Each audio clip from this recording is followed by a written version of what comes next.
बिस्मिल्लाहिर्रहमानिर्रहीम।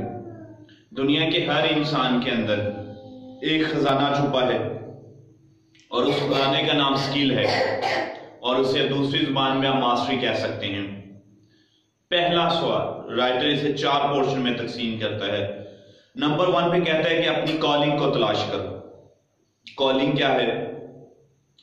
Madame Curie, जिसने अपनी जिंदगी में 2 दफा नोबेल प्राइज जीता, वो 4 साल की थी कि उसके घर में उसके बाप के कमरे में कुछ लेबोरेटरी का सामान पड़ा था, तो दिन में कितनी दफा सिर्फ उसे देखने आती। और जब उसने अपना पहला एक्सपेरिमेंट किया तो उसने कहा कि मैंने जिंदगी को पा लिया। मतलब क्या था कि उसे अपनी कॉलिंग मिल गई थी।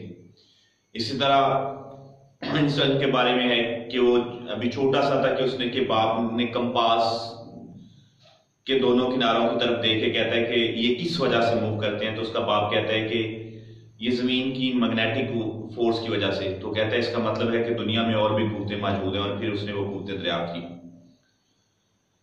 जिंदगी में सबसे पहला स्टेप कॉलिंग की तरफ है कि आपके अंदर क्या है जिसकी तरफ आप भाग भाग के जाते हैं, वो क्या है जिसमें आपको मजा आता है। नंबर 2 माइकल फैराडे, ये है दूसरा मरहला है रीडिंग का। माइकल फैराडे जब 12 साल का हुआ तो उनके घर के हालात ये थे कि घर के 12 बच्चे थे अभी, तो हालात तंग थे, तो उन्होंने उसे कहा कि जॉब करो। तो वो जॉब के लिए उसने जगह जगह अप्लाई किया, तो उसे बुक बाइंडर बुक शॉप पे जॉब मिल गई और उसने उसे बुक बाइंडर रख लिया। वहां उसने किताबें पढ़ना शुरू कर दी और वहां उसे एक किताब मिली जो इलेक्ट्रिसिटी पे थी।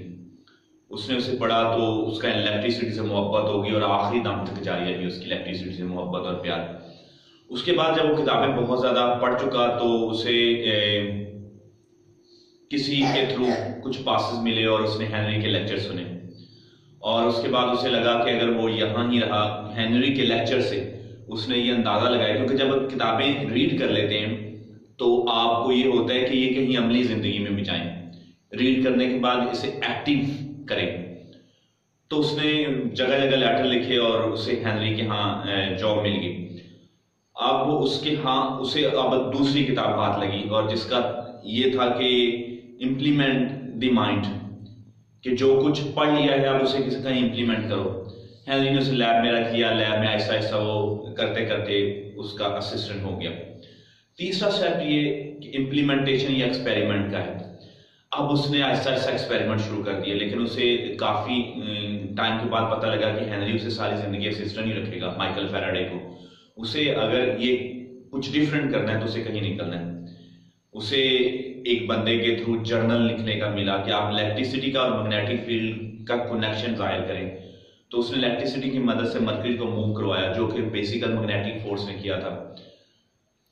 अब चौथा पॉइंट जो है वो ये है कि पहला आपने कॉलिंग तलाश कर ली, दूसरा आपने सारी किताबें से एलिमेंट फील्ड की हर किताब पढ़ दी, तीसरा आपने उस पर एक्सपेरिमेंट किया, अमली जिंदगी में उसे अप्लाई करना शुरू कर दिया।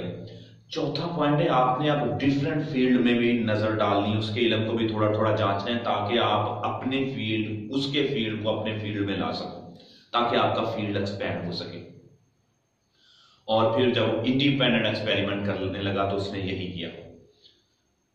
ये सारी बातें मैंने आपको मिस्ट्री से बताई हैं कि अगर आप किसी भी शोबे में मास्टर बनना चाहते हैं तो आपको अपनी कॉलिंग करनी है, उस शोबे के जितने भी एक्सपर्ट हैं उनको फॉलो करना है, फिर अमली मैदान में उतरना है, और चौथा डिफरेंट शोबों में नजर डाल के अपने शोबे में लानी है।